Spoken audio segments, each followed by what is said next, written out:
오늘 트립 어크로스는 나바호족에 대해 이야기해 보려고 합니다. 디네는 나바호족이 스스로를 부르는 말입니다. 모뉴먼트 밸리,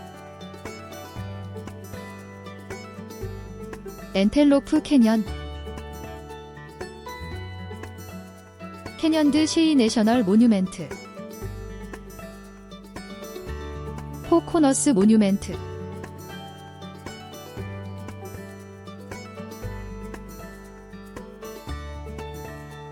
한국 사람들도 많이 찾는 이 유명한 곳들에는 공통점이 있습니다.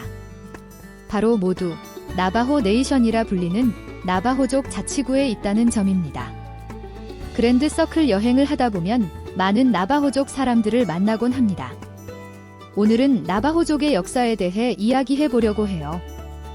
다른 아메리카 원주민들과 마찬가지로 나바호족도 해수면이 낮았던 13,000년 전 유라시아에서 베링 해협을 건너 아메리카 대륙으로 건너왔습니다. 나바호족은 지금의 캐나다에서 오랫동안 살다가 서기 1100에서 1500년 사이에 현재 살고 있는 땅으로 이주했습니다. 지금 나바호족 남쪽에 위치한 아파치족도 비슷한 시기에 이주한 것으로 추정됩니다. 나바호족은 4개의 신령한 산으로 둘러싸인 땅이 모두 자신들의 영토라고 믿습니다. 4개의 신성한 산은 동쪽의 블랑카 피크, 서쪽의 샌프란시스코 피크, 북쪽의 헤스페로스 산, 남쪽의 테일러 산입니다. 이 지역은 애리조나, 뉴멕시코, 콜로라도, 유타의 4개 주가 만나는 포코너스 지역으로도 알려져 있습니다. 즉, 나바호족은 4개의 신령한 산 사이 포코너스 지역에서 500년 이상 살아왔습니다. 주변에는 다른 원주민들도 살았습니다. 남쪽에는 비슷한 시기에 캐나다에서 내려온 아파치 부족이 있는데 그중 메스칼레로 아파치 부족은 엔데라고 불렀습니다. 나바호족이나 아파치족은 원래 캐나다 지역과 그 이전에 살았을 때부터 수렵과 채집이 주된 생활 방식이었어요. 그런데 이주해 도착한 땅에는 농사를 짓는 원주민들도 살고 있었습니다. 나바호족은 농사를 짓는 원주민을 곧잘 약탈했습니다. 나바호족은 농경 문명 원주민들을 아나사지라고 불렀는데 아나사지는 나바호 말로 적이라는 의미였어요. 우리는 이 말에서 두 집단 간의 관계를 짐작할 수 있습니다. 아나사지 문명은 푸에블로 부족으로 이어졌습니다. 이 푸에블로 부족은 16세기에 이 땅에 들어온 스페인인의 영향 아래 놓이게 됩니다. 멕시코 땅을 이뉴 스페인이라고 불렀던 스페인인들은 푸에블로 부족이 정착한 지역을 점령하고는 뉴 멕시코라고 불렀습니다. 나바호족은 푸에블로족과 뉴멕시코 백인들 또한 약탈했습니다. 그러면서도 푸에블로족과 뉴멕시코 백인의 농업 문화도 일부 받아들였습니다. 나바호 사람들은 복숭아 나무를 특히 소중히 여겼습니다. 양과 같은 가축도 기르게 되었고요. 특히 1680년 푸에블로 혁명이 일어나자 일거의 스페인 사람들이 축출되었는데 이때 달아난 말들이 나바호족으로 많이 유입됩니다. 이제 나바호족은 말을 타는 민족으로 발전했습니다. 캐년드 쉐이에서 말을 탄 원주민이 그려진 암각화가 보이면 나바호 가이드들은 이것이 나바호 사람을 그린 암각화라고 설명해 줍니다. 이 땅에 살던 그 전 원주민들에게는 말이 없었다면서요. 나바호족의 집을 호간이라고 합니다. 주로 수렵 채집 생활을 하던 초기에는 호간은 단순한 형태였지요. 그러나 농업이 도입되면서 보다 정착된 생활 방식으로 진화하자 호간도 발전해 갔습니다. 캐년드 쉐이 내셔널 모뉴멘트, 비지터 센터 앞에 호간이 한 채 서 있어요. 내부도 한번 들여다볼까요? 이런 삶은 19세기 전반까지 계속되었어요. 그러다가 변화의 날들이 찾아옵니다. 1821년 멕시코는 스페인으로부터 독립했습니다. 1824년경 멕시코는 옛날의 뉴멕시코도 차지합니다. 나바호 부족은 멕시코인들과 충돌하게 됩니다. 1835년 멕시코 군대는 나바호족을 상대로 군사작전을 개시합니다. 하지만 나르보나라는 나바호족 지도자가 이끄는 나바호족 군대는 추스카산에서 멕시코 군대를 기습하여 큰 승리를 거두었지요. 전투가 벌어진 지역은 나르보나의 이름을 따서 나르보나 고개로 명명되었습니다. 더 큰 변화가 뒤따랐습니다. 1845년 미국 대통령이 된 제임스 포크는 미국은 궁극적으로 서쪽으로 확장해 태평양까지 도달해야 한다고 믿었습니다. 멕시코가 타겟이 되고 말지요. 1846년 미국 멕시코 전쟁이 발발합니다. 이제 나바호족이 살던 땅 근처에도 미국인들이 나타났어요. 나바호족은 그들을 새로운 사람들이라며 뉴맨이라고 불렀습니다. 나르보나는 뉴맨들과 평화협정을 맺습니다. 멕시코는 나바호족의 적이었고 미국은 멕시코의 적이었기 때문에 나바호족은 미국이 적의 적이고 적의 적은 친구가 될 수 있다고 생각했습니다. 베어 스프링스 조약으로 명명된 1846년 조약은 전쟁만큼이나 평화도 중요하다는 나르보나의 생각을 반영한 것이었죠. 그러나 이 조약은 모든 나바호 족장, 특히 미국을 또 다른 적으로 여겼던 나바호 강경파의 동의까지는 얻지 못했습니다. 1848년 미국 멕시코 전쟁은 미국의 승리로 끝났고 미국은 뉴멕시코를 포함한 광활한 땅을 얻게 됩니다. 그리고 이제 미군이 나바호족의 땅으로 이동하기 시작했습니다. 1849년 캐년드 셰이까지 진군한 미군들은 근처에 요새를 건설하겠다며 나바호족에게 평화 협상을 요청합니다. 나르보나는 평화를 원했고 미군들을 만나러 갑니다. 하지만 평화회담 장소에서 어처구니 없는 오해가 생기면서 나르보나를 비롯한 많은 나바호족이 살해당하는 비극이 일어납니다. 이를 계기로 나바호 강경파가 힘을 얻게 됩니다. 나르보나의 사위인 마누엘리토와 또 다른 나바호 추장 바르본시토가 대표적입니다. 미군은 캐년드 셰이 아래에 포트 디파이언스라는 요새를 건설하고 주둔했습니다. 마누엘리토와 바르본시토가 이끄는 나바호 전사들은 여러 곳에서 미군을 습격하고 싸웠습니다. 1861년 남북전쟁이 발발하자 미군은 포트 디파이언스를 포기해야만 했습니다. 그러나 미군은 곧 더 강력한 적으로 돌아옵니다. 남부동맹이 뉴멕시코를 점령할 것을 두려워한 북부가 이 지역으로 군대를 보낸 것이지요. 나바호 부족과 미군 사이에 계속해서 마찰이 생깁니다. 제임스 칼튼 장군은 포트 디파이언스를 수리해 포트 캔비로 새로 명명합니다. 그리고는 나바호족에게 미군의 힘을 보여주기로 결심합니다. 이 임무의 적임자는 바로 크리스토퍼 킷 칼슨이었습니다. 나바호족을 강경 진압하라는 칼튼의 명령을 받은 킷 칼슨은 처음에는 부담을 느껴 사표를 냅니다. 하지만 사표는 제임스 칼튼에게 수리되지 않았습니다. 결국 킷 칼슨은 대나바호 작전에 돌입하게 됩니다. 일단 작전이 시작되자 킷 칼슨은 제대로 일처리를 해나갑니다.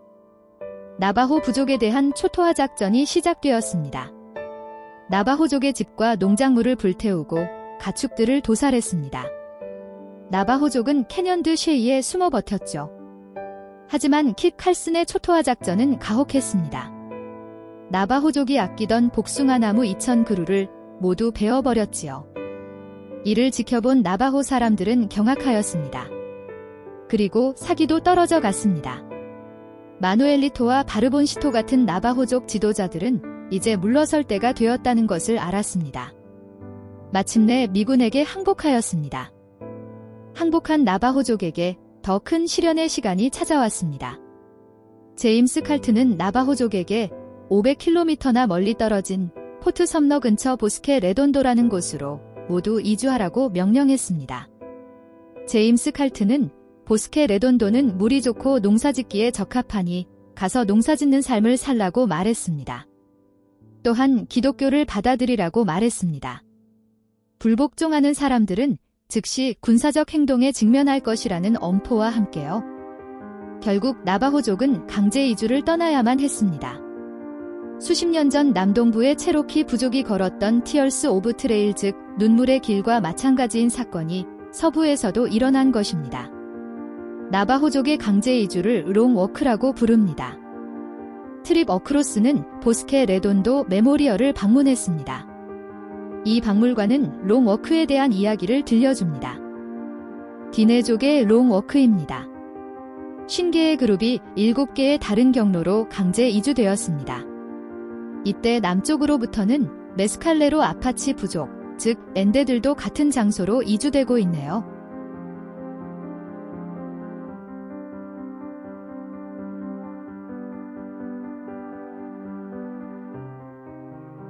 박물관 긴 복도가 롱워크의 모습을 그리고 있습니다. 신발이 없는 아이들과 노인들이 힘겹게 걷고 있습니다. 사람들이 뒤처지고 죽어가고 있었습니다.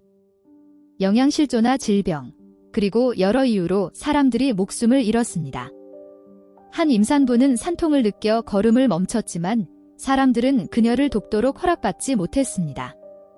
그녀의 부모조차 강제로 떠날 수밖에 없었지요. 조금의 시간이 지난 뒤에서 총소리가 들렸습니다. 부모는 다시는 딸을 보지 못했습니다. 200명 이상의 나바호족이 롱워크 중 사망했습니다.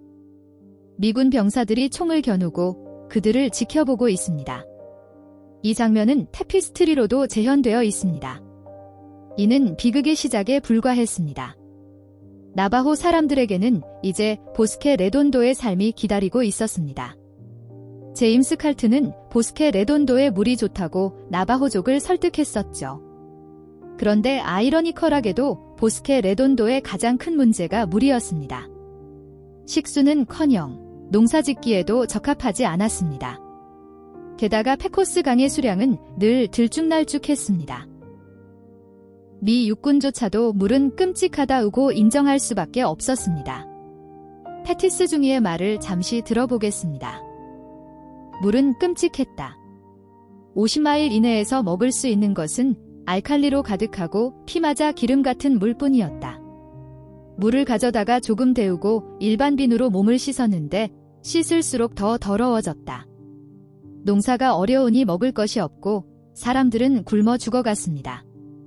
아이들은 동물의 배설물에서 곡물을 찾아내어 주워 먹었습니다. 살기 힘들어 탈출을 감행합니다. 나이든 사람들은 뒤에 남아서 사람들이 아직 캠프에 있는 척했습니다. 한 사람이라도 더 살아남기 위해 가족들은 흩어져 도망쳤습니다. 물론 미군이 추격에 나섰고 사람들은 다시 붙잡혀 돌아오곤 했습니다. 사람들은 계속 죽어갔고 처음 도착했을 때 10,000명이었던 것이 어느덧 6천여 명까지 줄어들었습니다. 나바호족은 그들이 떠나온 고향 땅으로 돌아가길 고대했습니다. 당시 나바호족의 지도자였던 바르본시토의 말이 그들의 심정을 대변합니다. 우리가 이곳에 온 것이 우리 사이에서 많은 죽음을 초래했다. 우리는 우리가 할 수 있는 모든 것을 다했지만 헛된 수고라는 것을 알았다. 이 땅은 우리를 위한 것이 아니었다.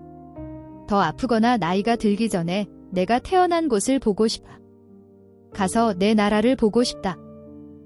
미국인들조차도 보스케 레돈도의 디네와 엔데드를 살게 내버려둘 수 없다는 사실을 인정해야 했습니다. 자급자족할 수 없는 땅이기에 어떻게든 그들을 지원을 해야 했는데 막대한 비용이 들었습니다. 남북전쟁이 끝나자 제임스 칼튼은 결국 해임되었습니다. 그리고 남북전쟁이 영웅 윌리엄 테쿰세 셔먼이 협상 전권을 받고 서부로 왔습니다. 공교롭게도 윌리엄 셔먼의 중간 이름인 테쿰세는 유명한 아메리카 원주민 지도자의 이름입니다. 윌리엄 셔먼의 아버지는 그가 테쿰세처럼 용감한 사람이 되라는 의미로 이 이름을 지어주었다고 합니다. 윌리엄 셔먼은 보스케 레돈도에 도착하자마자 상황의 심각성을 깨달았어요. 이제 나바호족은 다른 곳으로 보내야 했습니다. 윌리엄 셔먼은 나바호족을 오클라호마로 보낼 생각이었습니다. 오클라호마는 체로키, 치카소, 촉토, 머스코기 등 남동부에서 강제로 쫓겨나 강제 이주된 원주민들이 이미 많이 정착해 살고 있던 땅이었습니다. 사실 오클라호마는 살기 나쁜 동네는 아니었습니다. 하지만 지도에서 볼 수 있듯이 오클라호마는 나바호족의 고향에서 더 먼 동쪽 땅이었습니다. 나바호족의 운명은 어떻게 되었을까요? 국립 아메리칸 인디언 박물관은 워싱턴 DC에 있습니다. 트립 어크로스는 이 박물관에서 윌리엄 셔먼과 나바호족 지도자들 간에 맺은 협정 이야기를 찾아보았습니다. 1868년 회담 당일 아침, 바르본시토는 회담 결과에 대해 점을 칩니다. 점괘가 잘 나왔을까요? 협상 테이블로 간 바르본시코가 윌리엄 셔먼에게 말합니다. 신께 빕니다. 우리나라 말고 다른 나라로 가라 마세요. 다른 곳은 또 다른 보스케 레돈도가 될 것입니다. 오클라호마가 아무리 더 살기 좋은 곳이라 해도 자신들의 고향 땅이 척박한 땅이라고 해도 우리는 고향으로 돌아가고 싶다는 말이었습니다. 윌리엄 셔먼이 잠시 생각에 잠겼습니다. 그리고 대답했습니다. 당신 말이 맞습니다. 모든 사람은 자신이 태어나고 자란 나라를 사랑하죠. 바르본시토와 나바호족은 환호했습니다. 사실 아침에 바르본시토는 점을 치고 나서 빙긋 웃으며 말했었답니다. 우리는 집으로 돌아갈 수 있을 겁니다. 이제 디네들이 집으로 돌아갑니다. 엔데도 마찬가지고요. 롱워크로 왔던 길이 이제는 귀한 길이 됩니다. 롱워크 홈이지요.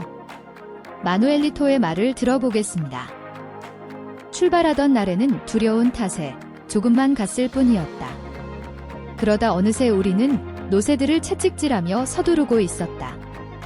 엘버커키에서 멀리 산 정상이 보이자 저게 진짜 우리 산이 맞나 싶었다. 우리는 우리 땅과 이야기하고 싶었다. 노인들은 고향에 도착했을 때 기쁨에 겨워 흐느꼈다. 기쁨만 있었던 것은 아니었습니다. 어떤 사람들은 강을 급하게 건너다가 익사하기도 했다 합니다. 트립 어크로스가 만난 한 나바호족 가이드의 말이 떠올랐습니다. 우리는 달리기와 농구를 가장 좋아해요. 하지만 수영은 못해요. 배운 적이 없거든요. 귀환 조건 중 하나는 나바호족 아이들을 최소 10년 동안 미국 기숙학교에 보내는 것이었습니다. 마누엘리토와 다른 지도자들의 자녀들도 미국 기숙학교에 보내졌습니다. 원주민 기숙학교는 많은 아이들이 결핵과 기타 전염병으로 사망하는 등 문제가 많았습니다. 기숙학교는 곧 폐지되었습니다. 나바호족은 열심히 살았습니다. 그들은 더 많은 자신들의 땅을 되찾기 위해 노력했습니다. 싸움이 아니라 협상을 통해서였어요. 이 지도는 나바호족이 미국 정부와의 협상을 통해 얼마나 영토를 확장했는지 보여줍니다. 1868년 셔먼과 조약으로 반환받은 땅으로 시작해 지금은 그보다 5배나 더 넓어졌습니다. 나바호 부족은 현재 미국에서 가장 큰 땅을 가진 원주민 부족입니다. 또한 자신의 땅과 언어, 문화를 유지하고 있는 몇 안 되는 원주민 부족 중 하나이기도 합니다. 나르보나는 사위 마누엘리토에게 싸움뿐 아니라 평화와 협상의 중요성을 강조한 것으로 알려져 있습니다. 나바호 사람들에게는 싸울 때와 물러설 때를 알고 끈기 있게 협상한 현명한 지도자들이 있었던 것입니다. 이제 나바호족은 미국인으로서 그리고 세계 시민으로서도 훌륭하게 살아가고 있습니다. 나바호족을 비롯한 아메리카 원주민은 제2차 세계대전 등 전쟁에서 코드토커, 즉 암호병으로 활약했습니다. 독일군과 일본군은 도무지 아메리카 원주민의 말을 알아들을 수 없었지요. 나바호 암호병들은 6.25 전쟁도 참전했습니다. 생면부지 땅에 와서 대한민국과 한국 사람들을 위해 목숨 걸고 싸워주신 모든 분들께 다시 한번 깊이 감사드립니다. 오늘 이야기를 마치겠습니다. 고맙습니다.